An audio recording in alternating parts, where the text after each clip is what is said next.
Go. Hello, my name is Lauren Ashley Carter, star of Pod, and you're listening to Monster Nation.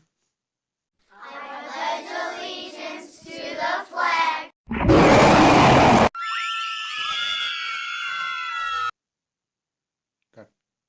Some of your standout performances have been, Jugface and The Woman and Pod. Like, did you expect any of these? Well, Pod's upcoming, right? Yeah, Pod should Okay. be. Yeah, I'm really excited about Pod. And Larry makes a cameo in that as well. Oh, So cool. yeah. Did you expect these movies to kind of gain such a cult status? Because they're like a lot of people reference like The Woman and like the caliber that it's in. But I also feel like Jugface looks like a lot of fun as well. I actually Yeah. haven't seen it, but Yeah. did you expect them to gain the kind of following that they did?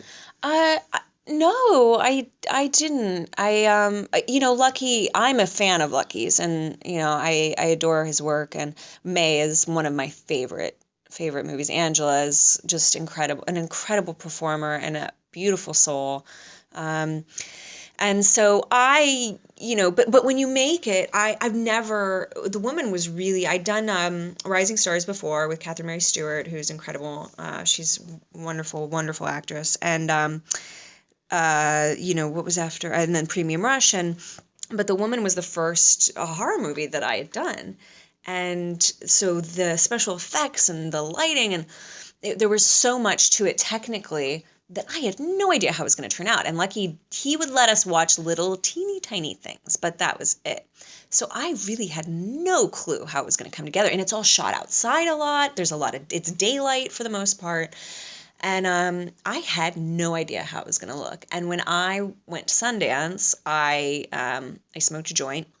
I was so nervous. I thought I was going to throw up. And I smoked a joint.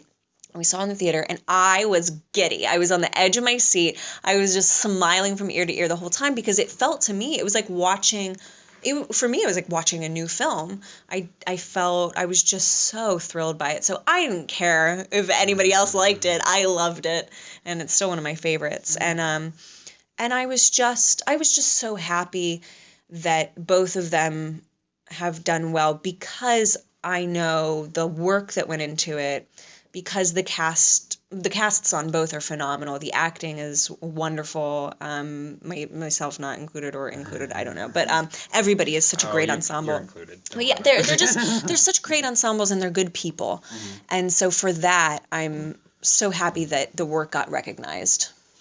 Yeah. Yeah. Okay. Cool. All right. So, what would you say is like? What direction do you feel that horror is going in nowadays? Do you like the trend, or do you kind of wish it would maybe go more old school, like '80s campy slasher, or do you like the gore and the torture porn, or I I don't don't. know? I don't Someone like. from the inside, what would you have to say? I don't like torture porn per se. I like home invasion movies are hard for me because that's a big fear of mine. So those are difficult for me to watch. But I just love that. I think that the Europe and basically every other country except for ours has been like horror fans and really behind it and supporting it for much more than we do. In America, it's still like, there's porn and then there's horror. Like Thin line, it's a right? thin line to a lot of people, Yeah. because of this, I don't know, because of who we are. But I'm really happy. I think that people are doing now. They're going to go back old school. Darling, the film that we just finished in New York here, it's a black and white, and we definitely went very old school, very stylized with it. I think that a lot of people are.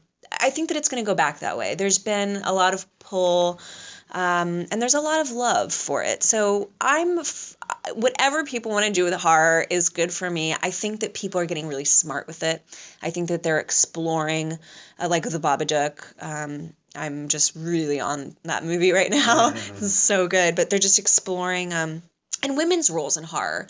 That what if we are the ones that are always victimized? What does that say about people? What does that really say about what's happening? Um, Sorry. oh no, it's okay. It's like Sorry. it sounded like a Sorry. commercial for soft soap or It's something. all gonna be cut out. Wash your Okay. soft soap, gentle on your hands. Go ahead and continue. Yes, so Yeah, so I think that I'm happy with all the trends in it. I think that it's important to have your franchises and to do that. To me, it's keeping the fans. The Conjuring was beautiful, and I think that that really was kind of a throwback in many ways. To the, wasn't the jump scares. You saw the demon for quite a long time, and the whole time as it's getting closer, I know I had my, my head in my hands and was squirming the whole time. So I'm very happy with the way that it's going, and I'm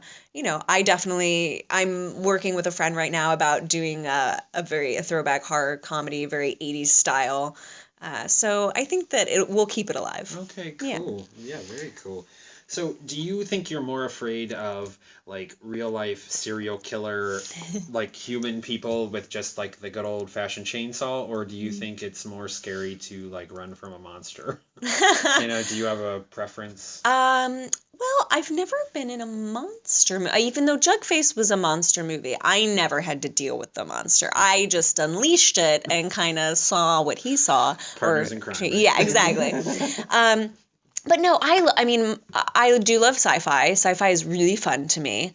But Pod's a little bit in that vein, yeah, right? yeah, Pod's a little bit in that vein, but Pod to me, it's like there's like that sci-fi element, the threat of sci-fi, of that what's out there kind of thing.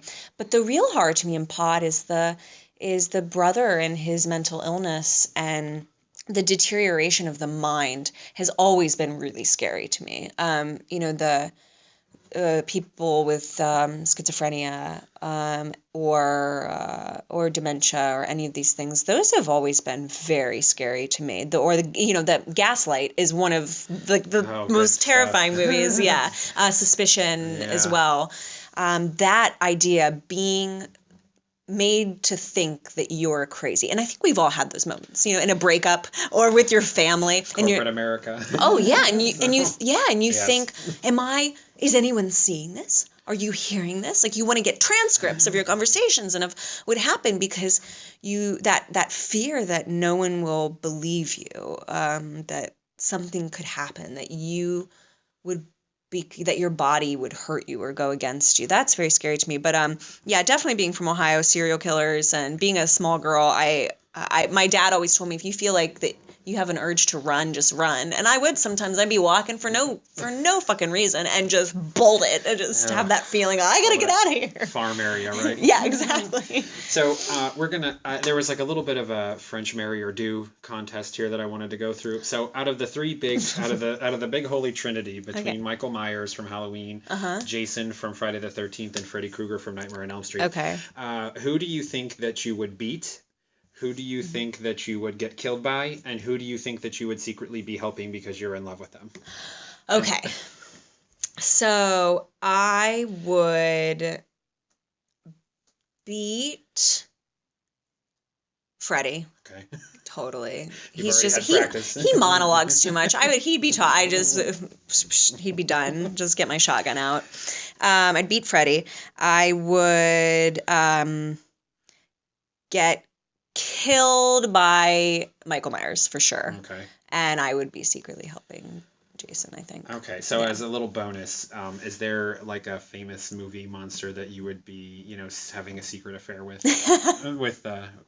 behind Jason's back? I mean the Swamp Thing for sure. Swamp Thing. Yeah. Oh, that's a great. I thought you were Yeah. gonna say Pinhead, but Swamp Thing. Oh yeah. Excellent Yeah, choice. no. Excellent choice. No, because Pinhead's gonna his whole thing is that he wants to fuck you and kill you at the same time.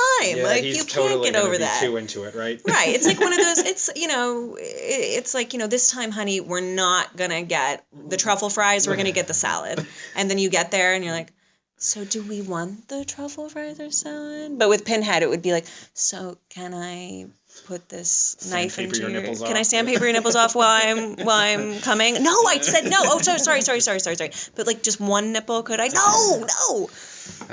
Somebody's got to keep that boy at bay. So, all right. Well, so I did list a couple famous classics there with, Freddy, Jason, and Michael. But do you Yes. feel like there is a horror movie that's maybe overlooked that you would consider a modern classic? Oh, a modern classic. Yeah, or just like a classic. Like I guess this ties into that whole like what would be your favorite horror movie, but I also Right. wanted to see if you had any like. criticism on it. No, well, I think that one that will definitely that sticks with me, and that's just so beautiful and brilliant and smart is Cabin in the Woods. Oh, you're like a girl after my own heart. It's Yeah. a great movie. And I met Fran Kranz recently, who Uh-huh. plays the stoner in the Okay. movie. He's doing a show right now on Broadway, You Can't Take It With You, with an actor that I've worked with, Mark Lynn Baker from Perfect Strangers. He was Cousin wow. Larry. Oh, wow. And I met Fran, and he's just, yeah, he's a great kid and really I hear nice. he's really ripped underneath all of that. Like, they made him the Oh, geek. I don't know. I listen to the commentary, so. Yeah, but he loved doing that film, and he has a lot of nice stories about it. But just that movie, I saw it during Hurricane Sandy. I was dog sitting, and I had a bunch of people staying with me, like, holing up, and one of them said, "Have you seen Cabin in the Woods?" I said, "Oh no, I haven't." And they said, "Oh, we have to watch it." And we probably watched it 3 times that weekend. I'm in love with it. That's a movie I could watch, just like Death Becomes Her. I've seen it a million times. I can watch it anytime. You put that on, I will watch it. It really throws everything in it all at once. And Cabin Fever, Eli Roth's Cabin Fever. I also love that movie. You like Eli Roth, so that's a little torture porn. Yeah, I know. It's okay. But there's a lot of flexible. comedy in it, though. I mean, pancakes. Now, aside from being an actress, you're also a producer, and you have a YouTube channel called Dozy TV. Yes. Why don't you tell us a little bit about that? So Dozy TV started with a buddy of mine, Lucas Person, and he wrote this feature, Dozy. He's actually on a kind of tour of America right now.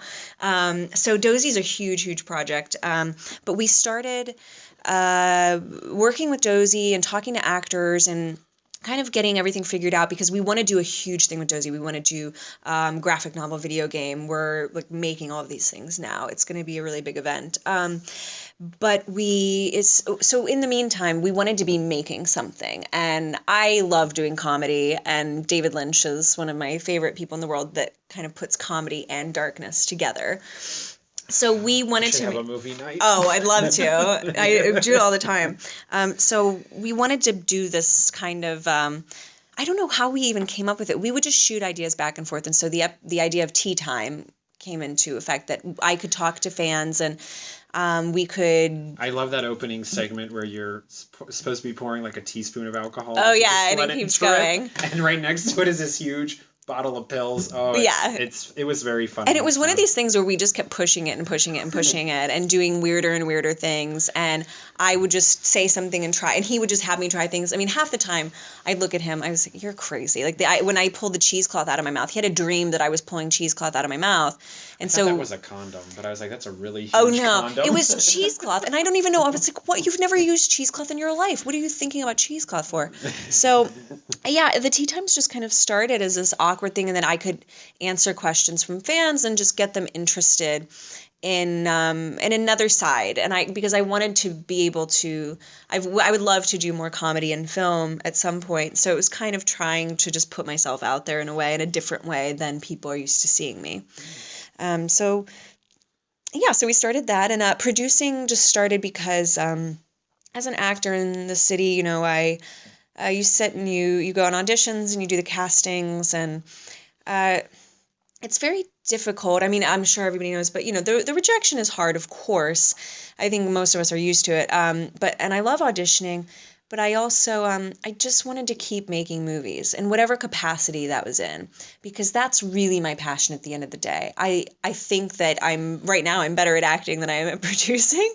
I'm just getting started, and it's a lot, but I just want to keep making them. I want to be present. I want to help out in whatever way that I can. And I want to make other people's movies. I want good work. I want it to get out there. It needs to get out there. So supporting one another is huge for me. Even if I'm not in it on screen, I want to support the industry and support projects that I love. Yeah. Okay. So I guess real quickly, since you are actually a working actress, and to all of the aspiring hopefuls out there who also want to be final girls, what would you say are some like practical steps? So you've already realized you want to be an actress.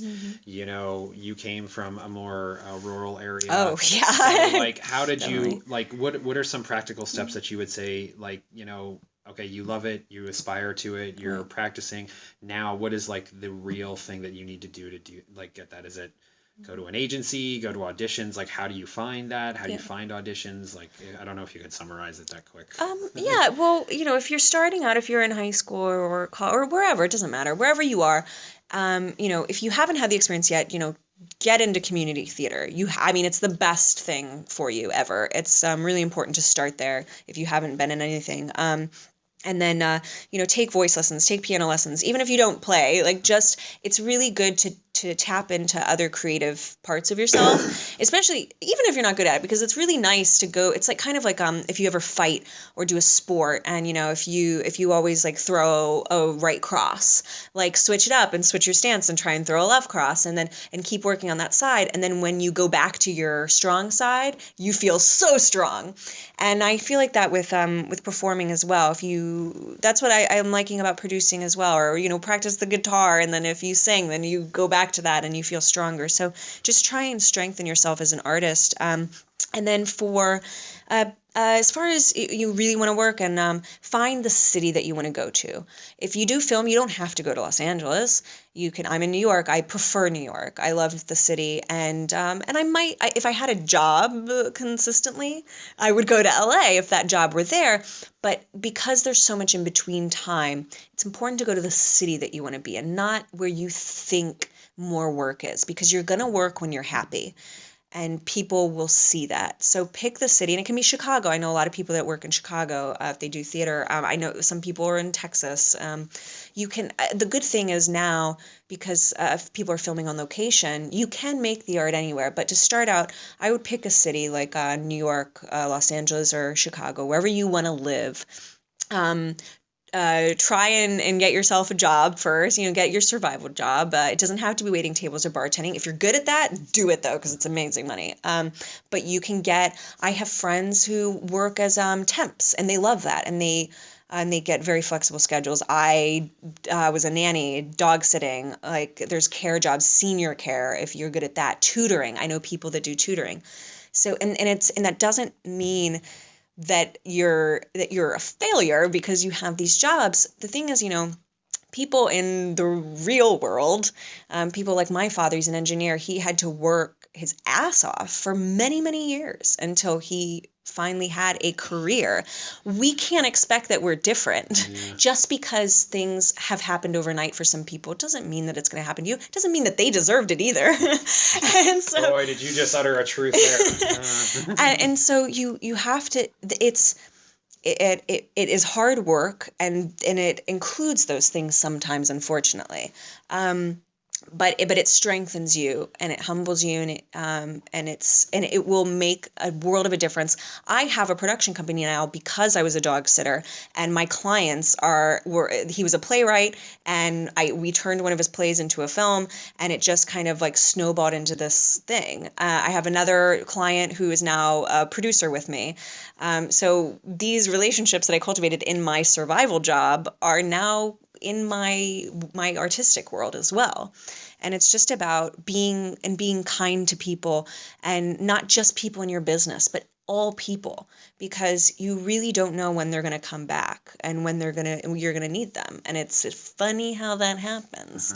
The other thing, so with agents, so I went on a hiatus without an agent. I got one I went to a conservatory. So if you're in high school, do an acting school, get into an acting program, try, just keep yourself in it all the time. Surround yourself with it. It can become daunting, but it's the best thing to do. Just like if you were training for, like, I always go back to the sport metaphor, but if you're training for an athletic thing, you just gotta just every day. It hurts, it hurts, it hurts. Just like piano scales. They're terrible. You just want to play the song, but you can't. So it's the same thing. Just keep working. Have a repressed memory about that. Yeah. Reading scripts, and then, keep your eyes open, keep your ears open for agencies, send them invite them to things. So that's the thing. If you have a show, or make a web series, send them to people, keep them short though. Keep them short. Attention spans are not on. Keep make a 5-minute video, a 2-minute video that people can watch and see. Make a lot of them. Write a play, do it, rent a space out and invite people there, and work on it though. Really work on it. Don't just crank it out there, concentrate, write it, make it good, and keep doing it. And write. I want everybody to write, even if you don't think you can. It's so important to know dialogue and truth. So just keep writing. And and I found my manager, the one that I have now, just through keeping an open mind and an open heart, and met through friends, and he was with them, and I didn't say yes right away. You don't have to. You can get to know people, and you can take your time. That's the thing, is that there's no rush. This this business that we're in is always here, and you can't pressure yourself to be somewhere because it's not important. It's important to look around you and be with the people that you're with, and that's most important. And then everything will happen. But like I said, we can't, just like everybody else that's worked their ass off to get where they are and takes, decades sometimes, we have to expect that it may be the same for us. Yeah. And I look forward to getting wrinkly and interesting looking, because, it'll be a whole new world for me. Right. Yeah. Well, what's kind of coming up in the future for you, and where can people find out more about you? Oh, yes. So in the future, we have Pod, directed by Mickey Keating. Big shout out to Mick. Yes, and produced by Sean Fowler. It's also starring Brian Morvant and Dean Cates. Dean was also in Mickey's first movie, Ritual, which is on Amazon. And Brian Morvant, he's a stunt guy. He's been in so many things. He did a horror movie that he starred in called Den recently that was out. So Pod should be out soonish, I hope. I know we have a salesperson, so they're going to do the film festivals and all that fun stuff. And then we just finished another film called Darling. So it's 2 films this year we just did. Darling will also be repped by the same salespeople, go to festivals, and so these should both be coming out very soon, I hope. And then I'm directing my first short film, introducing Parker Dowd. The teaser's online. You can watch that, and that's a dark comedy about an actress who loses a role to a dog. So this will be my directing debut. That's great. I know they say don't work with children or animals, and my first one out, I'm like, let's get a dog. You're daring. Yes. And then you can find out about me. There's IMDb that they keep updating for Darling and Pod. The Woman in Jugface are still on Netflix. And Twitter, I'm on Twitter. I don't do Facebook. It was too much social media. So I'm on Twitter, though. You can contact me. I'm there. What is, was it at Lauren? Oh, yeah. It's at LAC_Voyager. But if you look at Lauren Ashley Carter Twitter, it'll come up. And that's my, LAC is what people call me for Lauren Ashley Carter. And then Voyager is my nod to Betty Davis and now Voyager.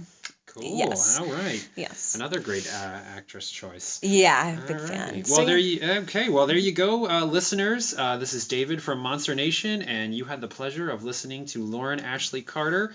Be sure to check her out on big screens, small screens, YouTube screens, and our screen. And we will check back with you again soon. Take care, guys.